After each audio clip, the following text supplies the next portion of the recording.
지난 2017년 포항 지진, 무리한 사업 추진과 은폐, 또 부실한 관리 감독이 만들어낸 인재라는 사실이 드러났습니다. 포항 지진 진상조사위원회가 1년 3개월 동안의 활동을 마치면서 내린 결론인데 주민들은 엉터리라고 반발했습니다. 이윤재 기자의 보도입니다.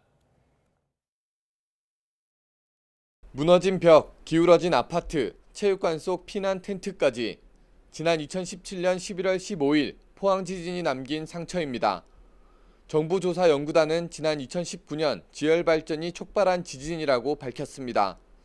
하지만 발전업체나 감독기관 책임은 묻지 않아 논란이 계속됐고 지난해 3월 만들어진 포항지진 특별법에 따라 다시 조사가 이뤄진 끝에 총체적 부실이 드러났습니다. 먼저 포항지진 7달 전 규모 3.1의 비교적 작은 지진이 발생한 뒤 업체가 올바른 대응을 하지 않은 거로 확인됐습니다.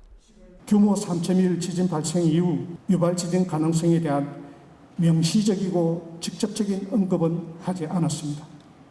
이후 지진 위험성 분석을 실시하지 않고 4차 수리 작업을 또 지열발전 관련 업체와 기관이 정보 공유도 제대로 하지 않았다고 꼬집었습니다. 넥스지오 컨소시엄과 산업부, 에너지기술평가원, 포항시 등 관계기관 간의 지진 정보 공개와 정보 공유가 투명하게 이루어지지 않았음을 조사위는 업체와 관계기관에 대한 검찰 수사를 요청했습니다. 다만 산업부와 에너지기술평가원 관계자는 지난해 4월 감사원 감사 결과로 처벌받아 수사 요청 대상에서 제외했습니다. 주민은 제대로 된 처벌 없는 반쪽짜리 결과라며 거칠게 반발했습니다. 도저히 받아들일 수 없습니다. 예기편과 환자분은 수사 의뢰에서 빠져버렸습니다. 이것은 근본적으로 몸통은 빼고 격까지만 형식적으로. 포항시는 의혹이 드러난 건 다행이지만 시의 책임은 인정할 수 없다는 입장입니다.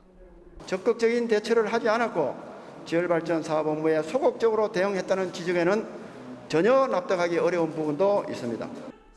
지진이 일어난 지 3년 8개월 만에 드러난 무리한 지열발전 추진과 부실한 관리 감독. 공은 검찰로 넘어갔습니다. 문제가 드러난 업체와 기관, 책임자들에 대한 수사와 처벌이 이루어질지 관심이 쏠립니다. YTN 이윤재입니다.